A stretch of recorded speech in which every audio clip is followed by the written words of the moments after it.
नमस्कार दोस्तों, मैं अवधूत भास्कर अपटे और एक नया वीडियो लेके आया हूँ आपके लिए।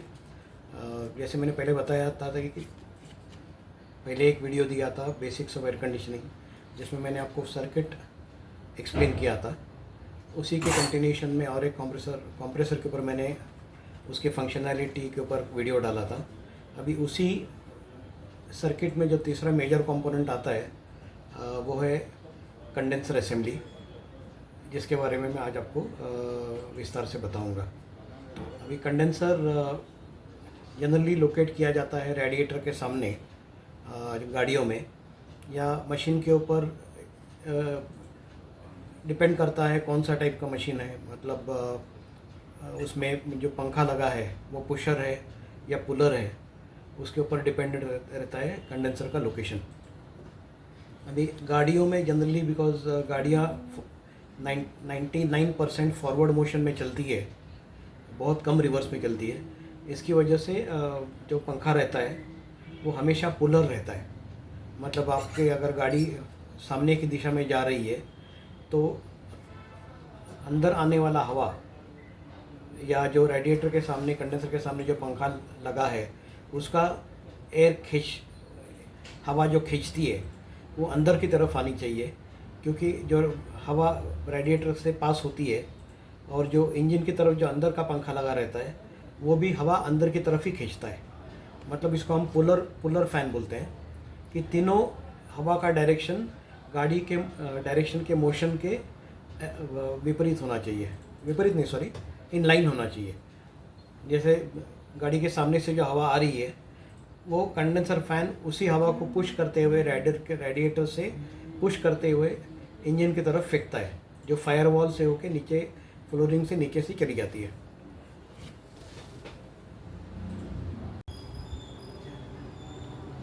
कॉपर कंडेंसर को जनरली फिन्स एंड ट्यूब का डिज़ाइन बोला जाता है। जैसे ये ट्यूब है और ये फिन्स है। ये फिन्स बेसिकली आपको हीट डिसिपेट करने के लिए दिए जाते हैं। अभी ये जैसे कंडेंसर है, ये 3 रो कंडेंसर है।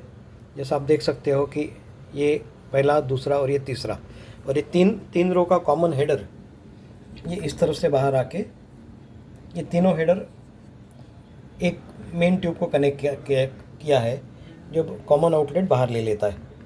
दोबारा चलते हैं कार एयर कंडीशनिंग के सर्किट की तरफ। अभी ये जो कंडेंसर मैंने आपको बताया था ये जनरली रेडिएटर के आगे रहता है और रेडिएटर जनरली इसके पीछे रहता है। और ये इलेक्ट्रिकल पंखा रहता है कंडेंसर को ठंडा करने के लिए, जब कभी गाड़ी मोशन में मतलब सिग्नल पे खड़ी हो जाती है तो। अभी मैं आपको ले चलता हूँ फिज़िकल कंडेंसर की तरफ और उसका कंस्ट्रक्शन आपको बताऊँगा। ये अभी 2 टाइप के कंडेंसर मैंने आपके सामने रखे हैं। ये सबसे पहला कंडेंसर है जो कॉपर ट्यूब में बना है, जिसको copper tube fins, aluminium fins और कॉपर ट्यूब में इसका कंस्ट्रक्शन है। इसको हम सीरियल फ्लो बोलते हैं कि जैसे एक ट्यूब अगर अंदर चली गई तो वो एंड तक जाके फिर यहाँ से रिवर्स होके फिर वो नीचे की तरफ जाके वही ट्यूब एंड तक घूमती रहेगी। और एक कॉमन हेडर के साथ में ये आउटपुट आ जाएगा। दूसरा टाइप ऑफ कंडेंसर है जो है एल्युमिनियम का, जिसको हम माइक्रोफिन्स कंडेंसर बोलते हैं। ये जो फ्रेम है ये फ्रेम कंडेंसर फ़ैन लगाने के लिए है। ये इसका आउटलेट पोर्ट है, ये इसका इनलेट पोर्ट है।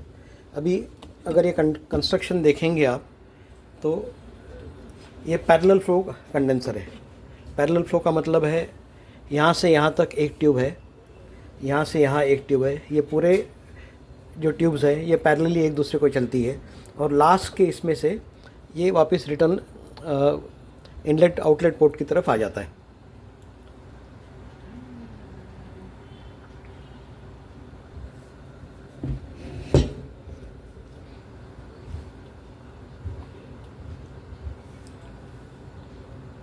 अभी जैसे मैंने बताया कि कंडेंसर का बेसिक फंक्शन है हीट को डिसिपेट करना। तो जब ये कंप्रेसर ऑन होता है ये कंडेंसर लगभग गर्म हो जाता है ऑलमोस्ट 70-80 डिग्री सेंटीग्रेड तक। इतना गर्म होता है कि उसको आप हाथ लगा के नहीं देख सकते। अगर कंडेंसर पूरी तरह इंटैक्ट है तो इनलेट पोर्ट और आउटलेट पोर्ट के बीच में आपको 20 डिग्री का फ़र्क मिलेगा। जैसे यहाँ पे अगर आप हाथ लगाओगे कंप्रेसर का इनलेट पोर्ट पे तो इतना गर्म रहेगा कि आपको हाथ निकालना पड़ता है, और लास्ट पोर्ट मतलब ये पोर्ट पे, लिक्विड लाइन के पोर्ट पे आप उसको हाथ पकड़ के रख सकते हो, इतना वो ठंडा हो जाता है। तो बेसिकली ये फंक्शन ये है कि गैस का टेम्परेचर 20 से 25 डिग्री उसको नीचे लाना है। अभी कंडेंसर में किस किस टाइप के फेलियर आते हैं, अभी जैसे मैंने आपको बताया कि ये इसके ट्यूब्स में लगभग 1 mm का ट्यूब दिख रहा है आपको, और जिसके अंदर 6 या 7 छेद है। तो अगर मान के चलिए कहीं आपका अगर कंप्रेसर किसी वजह से फेल हो गया और वो मेटल स्लरी अगर छोड़ देता है तो ये ट्यूब्स, बहुत सारी ट्यूब्स फंस जाती है, ब्लॉक हो जाती है, जिसकी वजह से गैस सर्कुलेशन 100% नहीं होता है, और ये एफिशिएंसी कंडेंसर की 30-40% पे ही रह जाती है। अभी इसकी वजह से आपका हेड प्रेशर बार बार बिल्ड होते जाएगा, फिर कूलिंग में दिक्कत आती है। जैसे हीट डेसिपेट अगर नहीं हो पाया तो आपको जो डिज़ायर्ड टेम्परेचर है 7-8 डिग्री के ग्रिल के अंदर, वो कभी नहीं आएगा। तो कंडेंसर का मेजर फेलियर होता है, मान के चलिए जब कभी कंप्रेसर आपका सीज हो गया तो कंडेंसर ब्लॉक हो जाता है। अगर कंडेंसर ब्लॉक हो गया, पार्शियली हो गया या पूरा हो गया, तो आपको कंडेंसर रिप्लेस करना ज़रूरी है। दूसरा एक आता है बिकॉज ऑफ ड्यूअल यूसेज। जैसे मान के चलिए यहाँ पे पूरी अगर मट्टी भर गई है सामने की तरफ, अगर मट्टी भर गई है तो इसमें से जो हवा खींचनी चाहिए और हीट डिसिपेट होनी चाहिए वो नहीं हो पाती है, तो जिसकी वजह से भी कंडेंसर का जो लाइफ एफिशिएंसी है वो घट के 50% पे आ जाती है, जिसका डायरेक्ट इफेक्ट आपको अंदर कूलिंग पे मिलेगा। मतलब कूलिंग आपका 50% रिड्यूस हो जाएगा। माइनिंग मशीन्स में हमको दिक्कत बहुत बार आती है कंडेंसर ब्लॉक होने की वजह से। मतलब वो इतना बुरी तरह से कंडेंसर ब्लॉक हो जाता है क्योंकि कभी कभी फील्ड में इमरजेंसी के लिए मशीन को ऑपरेट करने के लिए या मशीन को दोबारा रिपेयर होने के लिए बहुत बार गलती से हाइड्रोलिक होजेस यूज़ किए जाते हैं एसी लाइन में। तो hydraulic hoses are not compatible to 134a gas, जिसकी वजह से वो काफ़ी सारा लूज़ कार्बन पाउडर छोड़ते हैं अंदर, और कार्बन पाउडर जो पूरा गैस के साथ, ऑयल के साथ मिक्स होके ये पूरी ट्यूब्स अंदर से ब्लॉक कर देता है। जैसे अगर हमने कंडेंसर बाहर निकाला टेस्टिंग के लिए, और यहाँ से अगर नाइट्रोजन का 300 psi का प्रेशर फ्लशिंग के लिए डालते हैं तो यहाँ से पूरा काला कार्बन आता है, और ये कार्बन है हाइड्रोलिक पाइप का, जो instead of using air conditioning hose, hydraulic hose use करने की वजह से होता है।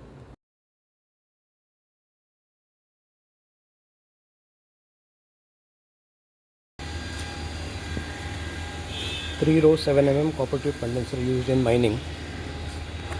You can see these three tubes, 1 2 3 4 tubes, and this is the common header which is coming out. अभी दोबारा चलते हैं स्कीमेटिक्स की तरफ।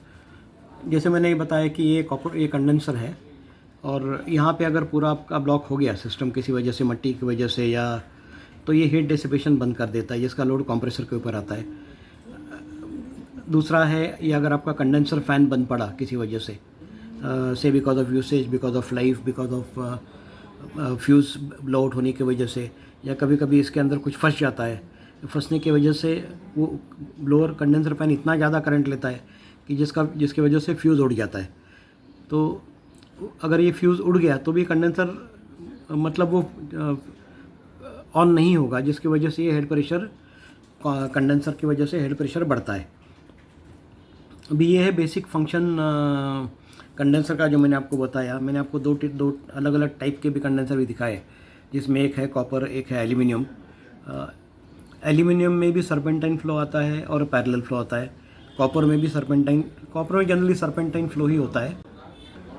अगर आपको ये वीडियो पसंद आया हो तो कृपया उसको लाइक कीजिए, शेयर कीजिए, सब्सक्राइब कीजिए। कुछ अगर आपके कमेंट्स हैं तो नीचे डालिए। कुछ आपको इन्फॉर्मेशन चाहिए तो प्लीज़ कॉल कर सकते हैं। और अगला वीडियो जो होगा वो इसी लाइन में जो चौथा कंपोनेंट है रिसीवर ड्रायर, उसके ऊपर होगा। उसके बाद में लास्ट वीडियो होगा इवापोरेटर के ऊपर। मेरा ये प्रयास है कि मैं ज़्यादा से ज़्यादा इन्फॉर्मेशन आपको दे पाऊँ और बहुत सिंपल तरीके से मैं आपको एक्सप्लेन कर रहा हूँ कि इंडिविजुअल कंपोनेंट का फंक्शनिंग क्या होता है। ज़्यादा उसको टेक्निकल या फार्मूलाज यूज़ करके या बहुत सारा डाटा डाल के उसको आपको कंफ्यूज नहीं कर रहा हूँ। एकदम सिंपल लेमैन मैकेनिक के समझ में जो आए उस भाषा में आपको समझाने की कोशिश कर। पसंद आया है तो कृपया लाइक और शेयर कीजिए। धन्यवाद। अगला वीडियो होगा रिसीवर ड्रायर के ऊपर।